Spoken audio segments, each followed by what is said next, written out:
I want to tell you about 4 legendary MMORPGs, games that mean a lot to me because of the thousands of hours I put into each one, because of the worlds I explored, the many quests I completed, the hard to find items I obtained, the secret locations I discovered, the shenanigans I engaged in, and the people I got to play with. All these factors and more made these games such a joy, and they all contributed to making me, me. So let's start with a heavy hitter, Asheron's Call. This game started my journey into the MMORPG world, as my brother introduced me to it at the age of about 7. I was totally clueless while playing, but it didn't matter. I was running around a vast world with other people that I could talk to, and it amazed me. After a while, I ended up in the town called Toe, which remained my hometown as long as I played the game. I saw people getting buffs from a buff bot there one night. I couldn't comprehend what was happening. I just know it looked cool. Eventually I ended up making some friends, found a patron, because in this game, guilds were made up of vassals and patrons, which form a hierarchy up to the top person who is the monarch of the allegiance. It was an awesome system that I wish other games would implement. We had an allegiance mansion where we could hang. When I hit level 100, my mom made me a cake. It took a long time to level in this game, and the max level was 126. It wasn't until I returned to the game years later, after the expansion had released, that I got close to the max level, which had been raised to 275. There was a PvP server called Darktide, where anyone could kill anyone at any time. It was a brutal journey to try to level on that server. But with some lame play and botting, I got up to around 205 on Darktide around the 2010 era, way past the prime of the game, but I still had fun. So much about this game is unique to it, and it really isn't like any other game that I know of. The experience system. You had to spend every point of experience into your skills. Your build was fully customizable. Any character could learn any skill you wanted as long as you had the skill points. There were no classes in this game, just skills, and you pick the ones you want. It felt so natural to me at the time because I had never played another MMO. Every character could get magic, and it was a big part of the game. Buffing yourself and debuffing enemies was the best way to play. PvP was wild too, as projectiles like spells and arrows could be dodged, so there was an element of skill required just for dodging. The world was also vast. It would take hours to run across the entire continent of Dareth. Many hours. To this day, I get the itch to go and explore the world because I have seen less than 10% of all there is to see. The dungeons also were a thing to behold. The labyrinth-like dungeons could get to you if you let them. Simple quests could turn bad if you got lost inside a dungeon. If you died in this game, the penalty was high. You could drop your best items that you had equipped if you didn't counter this mechanic with death items, which you carried around in your bag for the sole purpose of being what you drop on death. You would also have your stats reduced each time you died, on top of losing all of your buffs. Death had big penalties in this game. Many times, you would have to get help from a friend to retrieve your items off your corpse, or you could give them permission to do it with a command, and they could rescue your items for you. You had to have people that you trust. People relied on each other more, helped each other more, and there was a tightness in the friendships in this game, unlike any I have played since. You could have your own apartment that you could recall to with a command at any time. You could store items there in the chest, or hang items on the walls to decorate. No one could enter your apartment unless you gave them permission. There was a literal force field barring them from entering. Once you progressed farther in the game, you could upgrade to a house.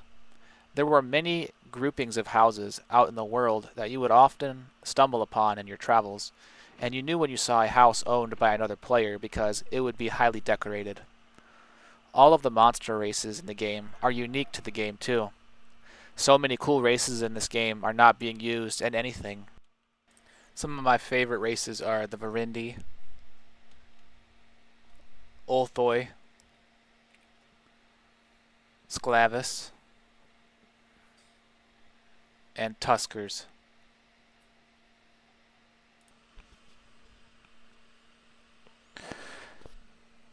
Next is the game we all know and love, or maybe hate, or maybe you hate to love it. World of Warcraft, specifically vanilla through Wrath of the Lich King. That was my time period that I played the game. But let's stick with vanilla for a moment. This game was magical in many ways. First off, it was beautiful. The graphics feel comforting in this game. The colors, the character models, the monsters, the ambient in-game music in the background, the sound effects of items as you move them around in your bag, the click-clack of the interface when you press escape, the sound of action bars when you place spells on them. It's burned into many of our memories. Just thinking about it makes me want to make a character. This game was so addicting. It literally took the life of several people. That's how fun it was. It became all-consuming for many people. I remember the summer that I turned 14, I think, staying up until 3 to 4 a.m. every night, playing with my brother and his friend, leveling our orcs together, sinking countless hours into questing. Doing all the Baron's quests took forever. I was a shaman, my brother was a hunter, and our friend was a warrior. We were named right, left, and center. This was on the PvP server, Dentarg, and we became somewhat notorious when we eventually got to Stranglethorn Vale. I had a couple different mains over the years, but from Vanilla through Burning Crusade, I mained Shaman. Then in Wrath of the Lich King, I was a rogue. But when I look back, I have a special liking for the Shaman class. It just felt different, and it was pretty underplayed if I remember right. I loved the hybrid nature of the class. A spellcasting melee user that can wear mail armor. I mean, that is sick. Even if they weren't the best at any one role, they definitely had their strengths.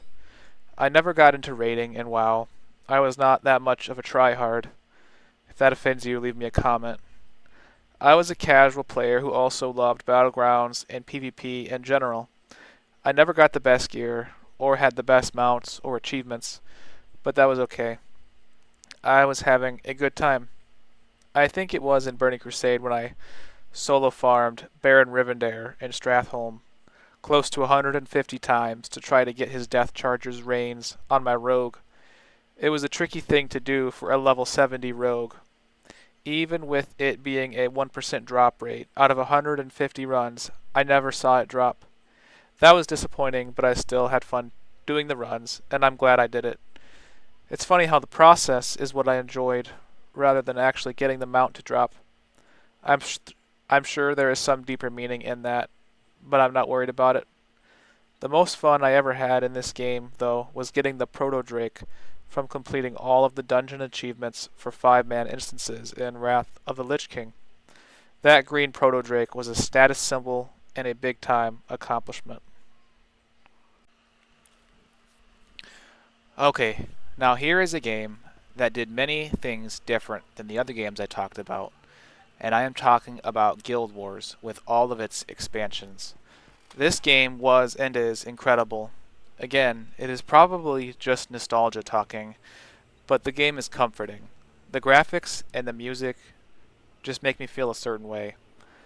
Let's start at the beginning.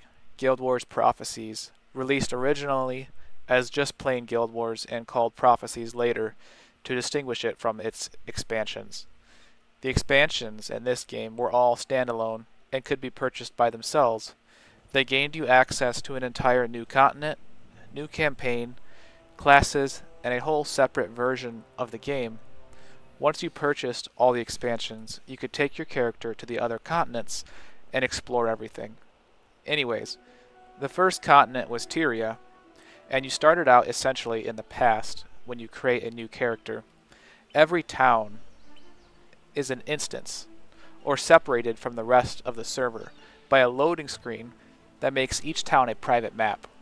When you leave town to enter the open world, You enter a private map that only you and your party are a part of.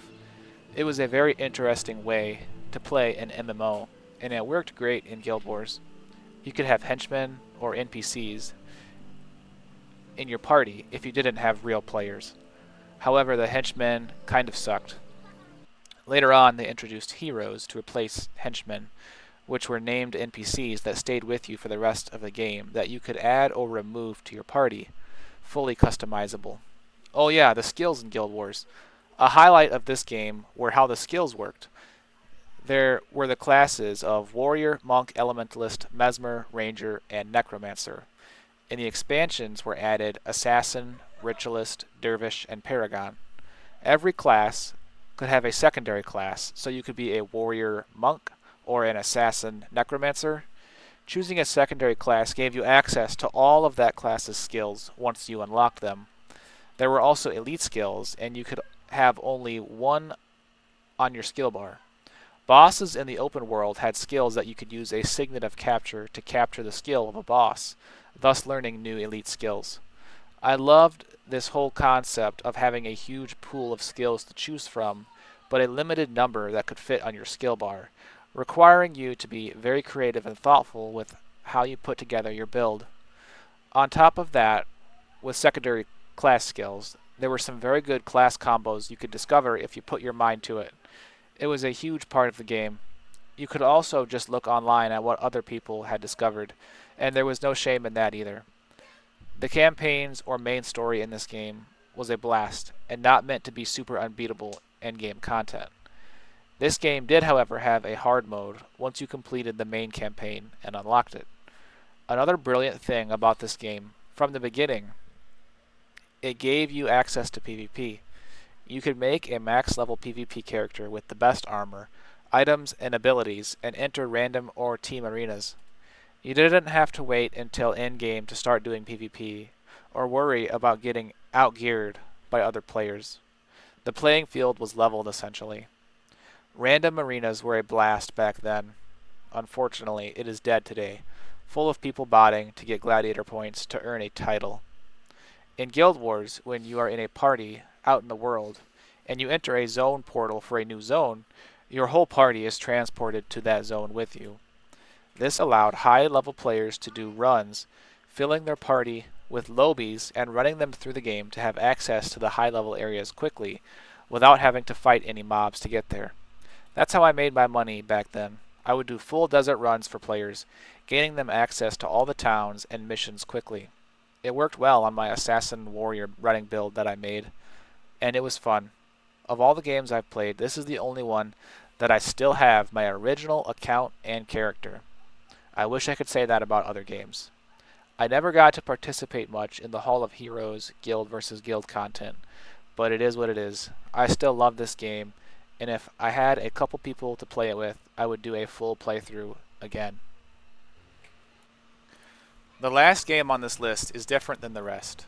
City of Heroes does not take place in a fantasy-like world, but a modern world with superheroes. The character creation in this game is incredible. Talk about customization. There must be millions upon millions of costumes that can be made in this game, and so many outstanding ones too. Costume contests were a big part of this game, with huge cash prizes. This game had a pretty standard class system. You could be melee, ranged, damage, tank, healer, or crowd control. You had two main power sets, a defensive one and an offensive one, and quite a few options for each. You could really make your character feel unique and be an expression of your playstyle. For me, that's a strong point of this game. Leveling solo is not great in City of Heroes. If you really want to make progress, you need to play with other people. And hallelujah if that isn't more possible than ever, since this game has recently been resurrected and given an official license from the creators, NCSoft. It was shut down in 2012 and brought back to life a few years ago, so I am thoroughly enjoying revisiting it and working on getting my nature and water defender up to level 50. My brothers are also playing this game again. I never hit level 50 back in the day, so now is my chance. It takes quite a while to get there though, and I'm not the most knowledgeable about the game either. But I did sink a lot of hours into it in the late 2000s. I got my broadsword regeneration scrapper close to level 40 back then. I remember one Saturday spending hours trying to get this one accolade for my character. I can't even remember which one it was. This game has badges placed in locations all across the world that encourage you to explore to find them. It's a status symbol to have as many badges as you can, if you care about that kind of thing.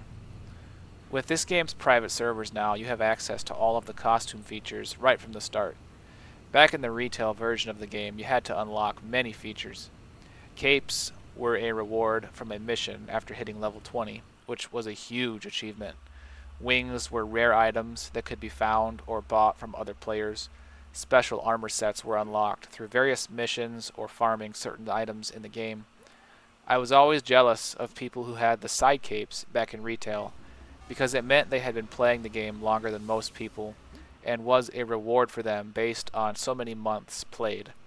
Like, you had to have gotten the game the month it released or something ridiculous to have the side cape. But not anymore. So yeah, I'm currently playing this game and continuing to learn more and have a good time.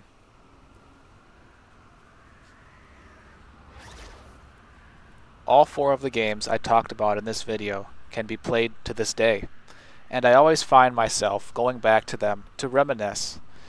These games should always be remembered as the early games in the MMORPG genre.